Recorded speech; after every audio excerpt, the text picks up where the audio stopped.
Nice to see you. So we've just had the news through that Joao Felix has joined the club on a long-term deal.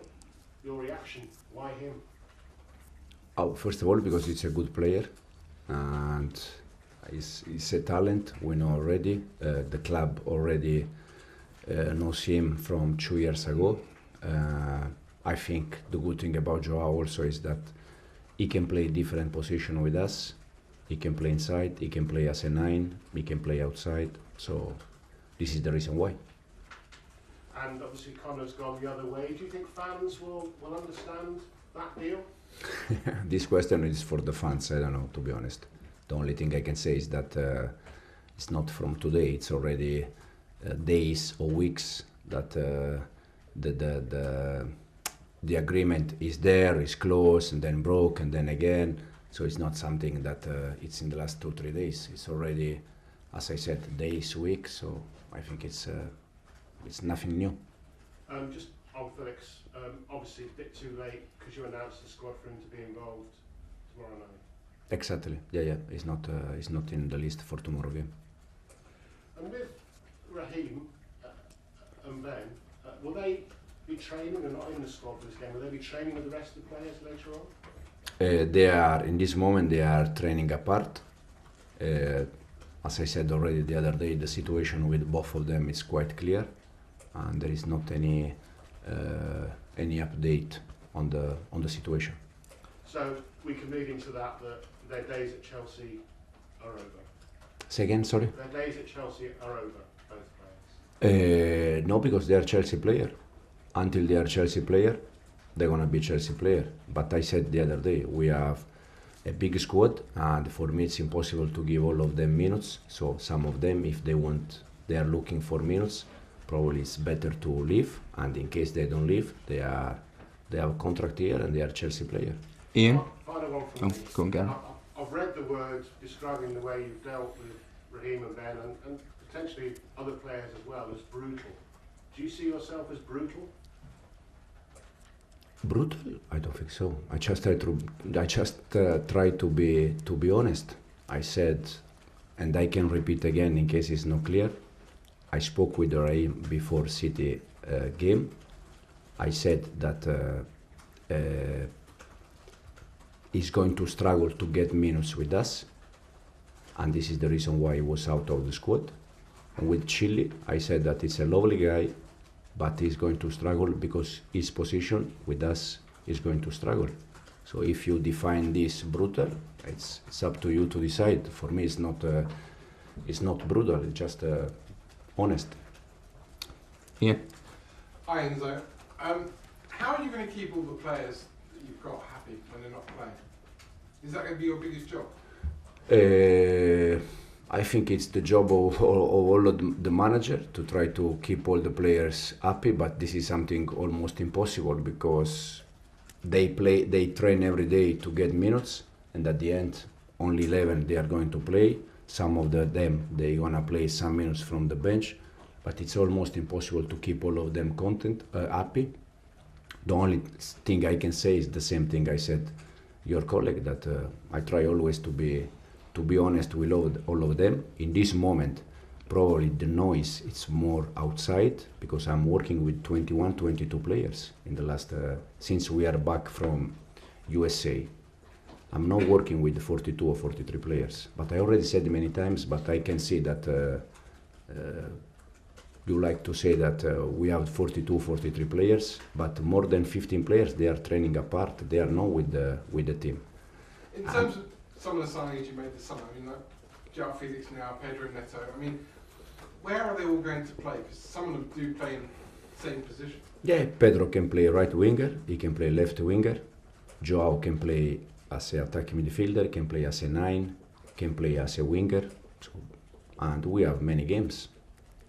And is it helpful as a coach when all these players are given long contracts? Because it means if, for example, you're left with someone like Raheem Sterling who is surplus to your requirements here, he's still got 3 years left here and can say, right, well, I'm the Chelsea player for the next 3 years. You don't want him training on his own for the next 3 years. But this is not my problem. I'm here to take decision and to think who they are the best for us. I'm not thinking about how many years contract. It's not my job. If they have 6-year contract, but I don't like them, they can have 20 years contract. I don't care. I'm just here to make the right decision for the team. No more than that. Then about the contract situation, it's not my job. And one last one from me. How long will it take you to settle everything down, to get the first 11 that you want, the squad that you want, and for the noise, as you described it earlier, to maybe go away and us not come here thinking that... No, it's already the first 11 we want. It's already the squad we want. But the first 11 we had against City is not going to be always the same 11 all season. But the squad is the squad that I want in this moment. As I said again, I repeat again, I'm not working with 42 players. That is something that from outside, I'm working in this moment with 21 players. Today's session is with 20 players. Yesterday's session was with 21. So it's but the other 15 or 20, they're training apart. And in USA, we had 26 or 27 players. So it's not if they are Chelsea player, 42, 43, yes, for sure. But they are not working with me every day. I don't see them. So it's not a mess like looks from outside. Absolutely not. Enzo? Hi Enzo. If on September the 1st you still have Chilwell and Sterling, will you bring them back into the squad, and is that the same situation for others as well? We see. Now it's a bit early. We have still 10 days, 9 days, 10 days for the window transfer, and we see. But as I said many times, many things can happen in the last week, in the last 3 days, in the last 10 days. So we see. And you left some players out of your UEFA squad already, just because there's a limit with UEFA, right? Is that going to be an issue potentially when you get to the group stage? Do you hope to have a smaller squad so it's not a problem, managing the squad for UEFA? No, I don't think it's a problem. The important thing is that each of them, they know their role.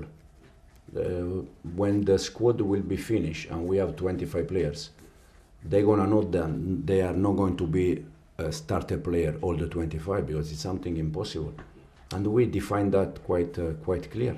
Do you wait to define that later on? Are you waiting to define it in September once your squad's finished? Is that you waiting?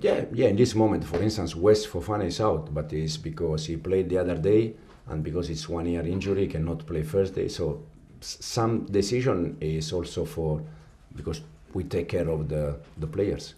Rob? Hi Enzo. When you looked at tapes of Chelsea from last season and seeing how influential and how important Conor Gallagher was to the team last year, is it disappointing to you or frustrating not to have had the chance to have him as part of your first team this season? No, I said already, I think in USA, that in this moment, it's not only for Chelsea. Many clubs in this moment, they are selling players from academy.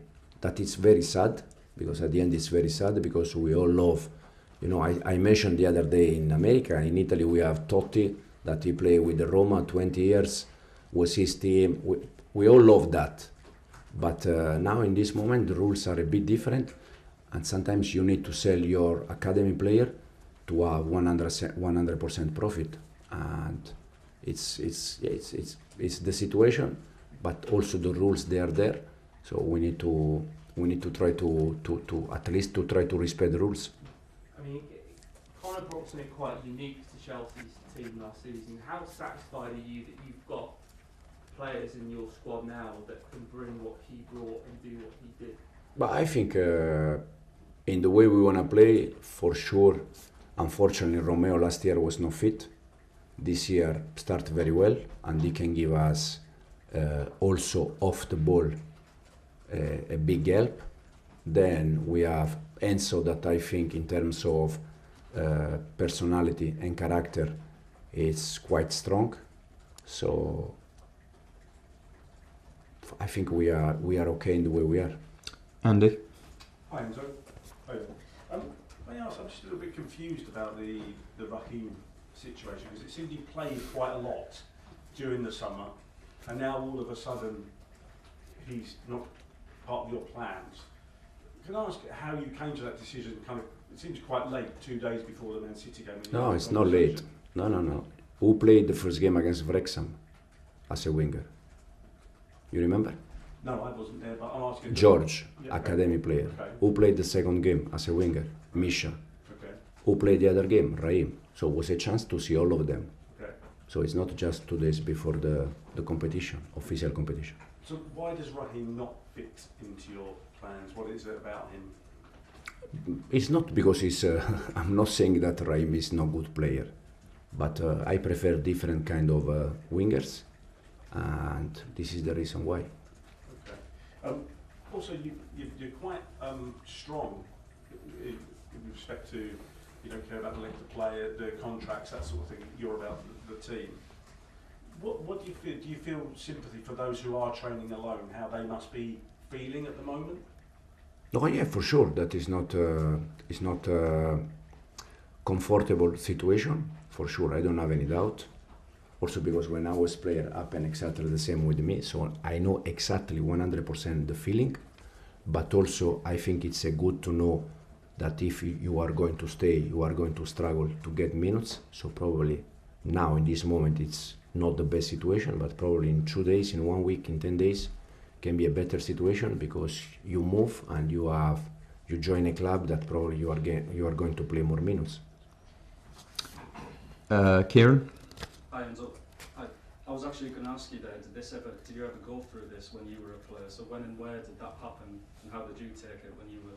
No, nothing. Just you try to not to adapt. You try to find a solution as soon as possible because you want to join a club and to have a session with more players and to get minutes. So.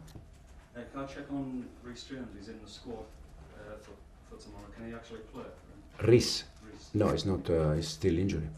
Okay, so he can't play because No. he was named in the squad. No, he's in the list, but he cannot play tomorrow. Ben? Hi Enzo, how are you doing? Just in a scenario when Reece is back and Enzo Fernandez has been captaining the side, you've been calling the players just leaders. Are you in a position to officially confirm who is the captain and who is the vice-captain? No, Reece is the captain in this moment. Then we have 3-4 more captains like Enzo. I'm thinking to nominate 1 or 2 new captains, also to give them more responsibility in terms of, just not because we have 20 or 21 years. I cannot be the captain. Some of them probably they have to give 1 step forward and to take more responsibility. For instance, one of the guys could be Levi, but I think he's a young player, fantastic profile. I love Levi, but I think in terms of personality, if he is able to give 1 step forward in these kind of things, he can become complete player in all the aspects. But it's not just Levi. I'm thinking about 2-3 more. So have you told the players officially, obviously Reece knows he's captain, but have any of the vice-captains been informed that that is their official title yet? I think the other day was quite clear. Reece was not there. Enzo was on the pitch and Enzo was the captain. So Enzo is one of the vice-captain. So Enzo, Levi, Reece, you think it will be 3 or potentially? No, probably, yeah. The idea is 4 or 5 players, but I said at the beginning, I like in terms of taking responsibility, I like all of them to be brave and to take responsibility. But at the end, it's only one that is the captain for each game. But I like all of them that they are brave enough to take responsibility and to be the captain. Simon? We've got to get round Ben, so Simon. Hey Enzo. Hey Lee. I'm going to ask you about the game. Thank you very much. But in all honesty, how much pressure are you under to win this one? Everyone expects you to win this one. Servette have actually, I think, played 8 games already. They're further on into your season. How much do you need to win this just to get Chelsea's season rolling? No, yeah, we need. I said we try to win all the games that we play. The other day against City, I think the intention was not to win the game. We tried to win that game. We were quite close in terms of score many different times. And tomorrow is a game that for sure we're gonna try to win, and hopefully we can win and start tomorrow winning a game in the official competition.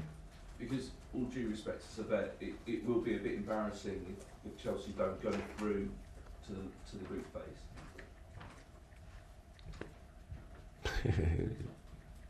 Could be, but we see. We see what's happened tomorrow. We see what's happened next week.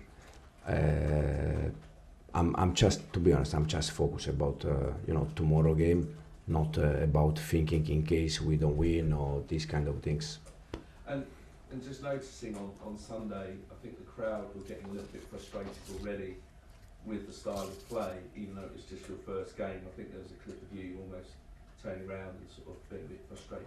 Are you hoping that the crowd sort of get behind No. the team? Because it is the start of your process. Yeah. You need the crowd behind. No, I said also at the end of the game, I really like the environment in the stadium, and sometimes we try to keep a little bit more the ball because there is no chance, no space to attack. So we just try to keep the ball and try to move the opposite and try to find the right moment to attack. So this was the reason why. But I really like the environment at the stadium. They were pushing behind the team until the end, and for me the environment last game was fantastic. Neil? Yeah, hi. Yeah, are you happy with, if you got everything you want this summer in the transfer market, are you happy with the business you've done and the squad you've got now? Until today, yes, for sure, 100%. And you said we're going to see more, you think there's more business to be done, more incoming?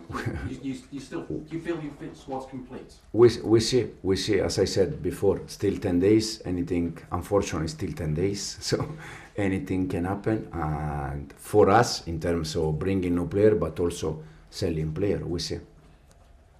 Two more left. Sam, in the middle. Enzo, it must be quite an awkward and difficult situation for the players. They've got 15 of their teammates somewhere else training apart. Do you detect that in the squad, and is that important? Does it matter? I don't see that, to be honest. The only thing I see is that the way they work inside the pitch, that is fantastic, is unbelievable. Then I cannot see different kind of things, to be honest. Presumably you want to build a sense of unity and togetherness, but is that possible when you've got 15 people down the road unhappy? I think probably there are also different clubs that probably not 15, but there are 5, 6, 4, 5, 6, 7 players that they are in the same situation. And I think at the end, when in 10 days the window transfer finish, I think it will be much better for all the clubs, not only for Chelsea. And last one, Gary. Can I just check, did you personally speak to Raheem, and how did that conversation go? Because obviously he put that statement out saying he wanted clarity. Did you do it yourself, and how was that discussion?